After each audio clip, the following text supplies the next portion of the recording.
In 1913, Britain was the largest trading nation in the world. 50% of global capital investment came from London. The UK was an economic powerhouse which defied its small size. But in the past 100 years, the pound has steadily devalued and the UK has seen a steady decline in relative importance.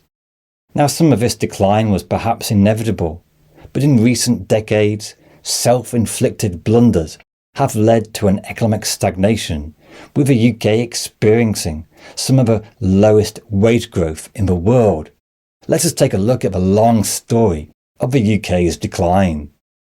In 1913, the UK was still riding high on its role as the first country to industrialise, the first country to develop railways, and its empire, which still covered 25% of the world's land surface. The First World War was a major shock, hitting global trade and causing a surge in national debt. But even after the war, the economy struggled. Firstly, UK firms were no longer cutting edge. They lacked dynamism and productivity.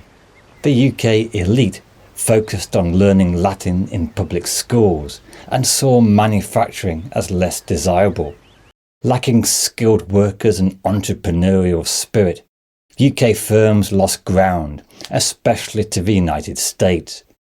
Despite this economic decline, in 1925, Winston Churchill, who was then the Chancellor of the Exchequer, pushed by the Bank of England, took the UK back into the gold standard at the pre-war level of £1 to $4.86. It was hoped that this would bring back the glory days of the pre-war era. But the pound was grossly overvalued. It led to deflation, low economic growth and high unemployment. It was vociferously opposed by John Maynard Keynes, but to no avail. The UK entered a depression even before the Wall Street crash of 1929. The 1930s was no better. The response of Treasury economists to the Great Depression was to cut unemployment benefits and increase taxes to try to balance the books. The path of austerity was again opposed by John Maynard Keynes, who would go on to create a new branch of economics, challenging this classical orthodoxy. But the 1930s was an era of high unemployment and low growth. The Second World War was another economic shock to the UK, virtually bankrupting the country. It lost nearly a fifth of its wealth, and at the end of the war the UK had to negotiate a loan from the United States. But rather than using the Marshall Plan funds to modernise industry and manufacturing, the budget was largely used in keeping up the pretense of being a major global player. On the continent, France, Germany and Italy invested in modernisation of industry and quickly caught up with the UK. By the 1960s, Britain's railways still ran on steam and mechanical semaphore signals. It might have been the first country to build railways, but it was also one of the last to leave the steam era behind. The UK was still living in the 19th century. Now the Beatles wowed the world, but behind the scene of the roaring 60s, the economy was hampered by a class system, lack of vocational training and poor infrastructure. British Leyland cars were a watchword for poor quality.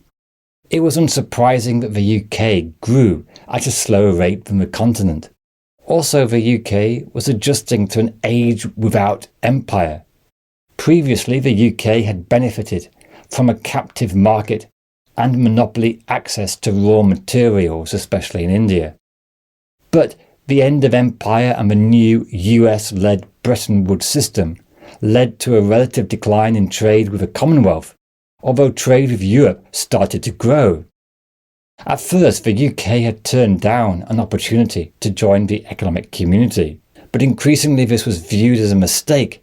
But after being twice vetoed by the French President Charles de Gaulle, it was not until 1973 that the UK joined the EEC.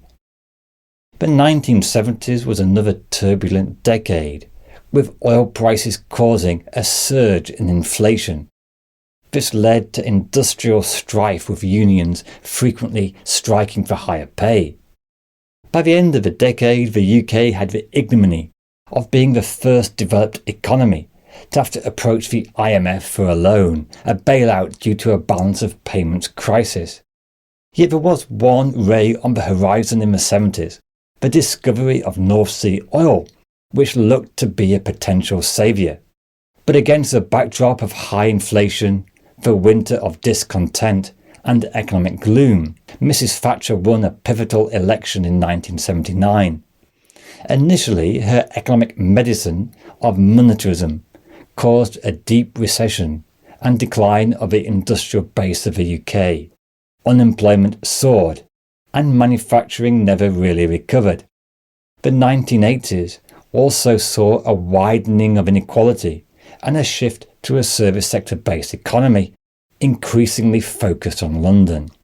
In fact, the 1980s seemed to give a two-speed economy, a booming and prospering southeast, and the left-behind regions in the north, and this is a legacy that remains today.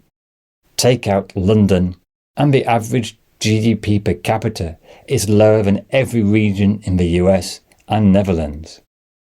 Even the big boon of North Sea oil was a mixed blessing. It contributed to a temporary surge in sterling, which worsened exports and hit manufacturing. Revenues, rather than being invested, were used to fund income tax cuts. Thatcher significantly reduced tax rates, especially for high earners. Now, the UK produced a similar amount of gas and oil to its Norway, its neighbour across the North Sea. And although Norway had a much smaller population, they were able to invest in a sovereign wealth fund, which now stands at 1.3 trillion. But the UK has nothing, a reflection of an ideology of privatisation. The 1980s saw major industries sold off to the private sector.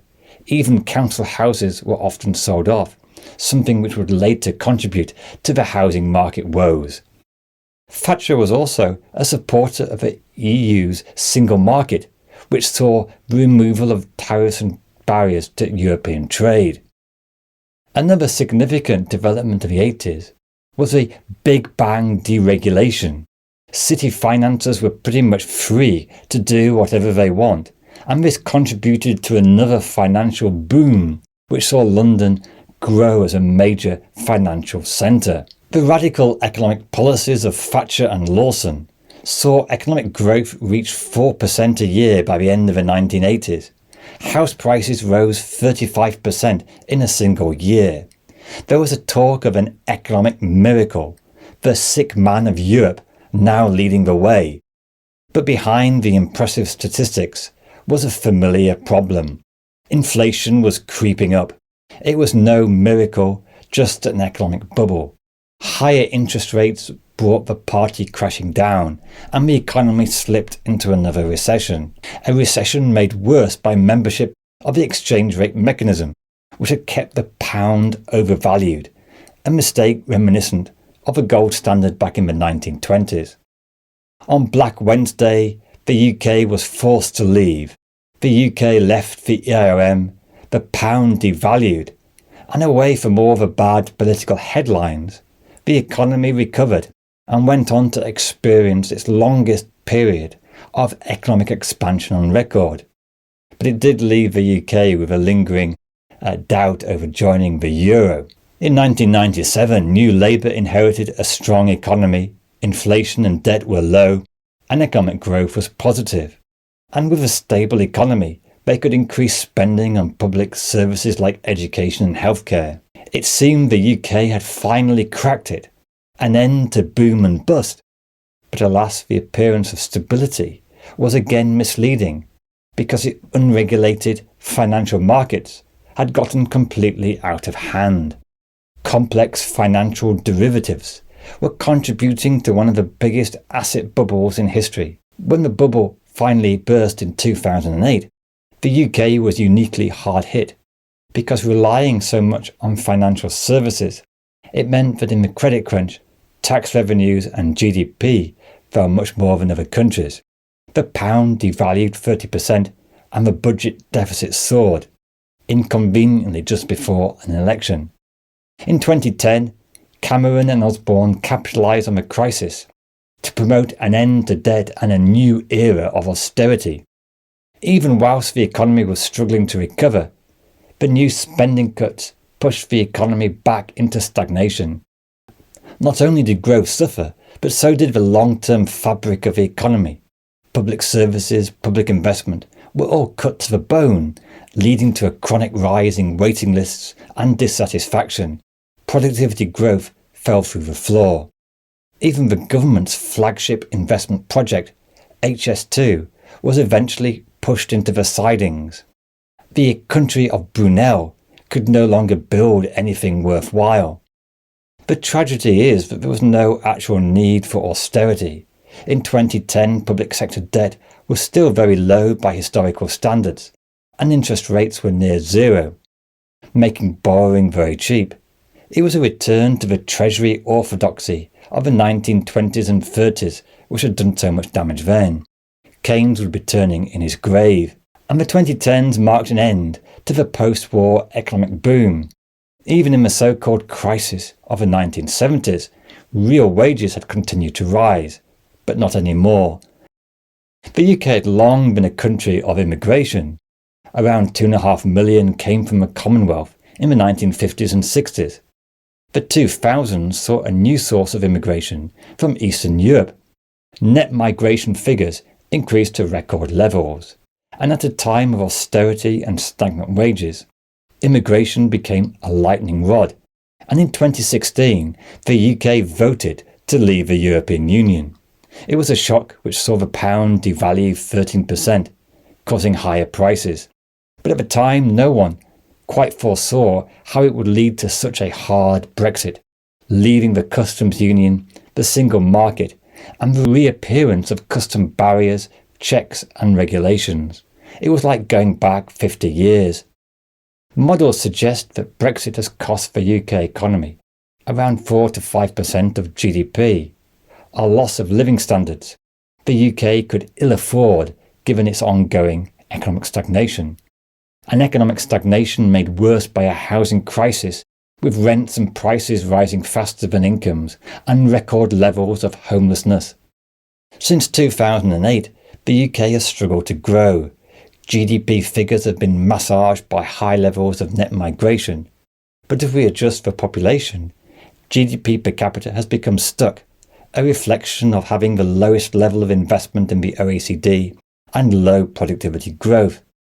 Now, if you want more detail on the past 14 years, this video explains the bad choices and bad luck of the last government.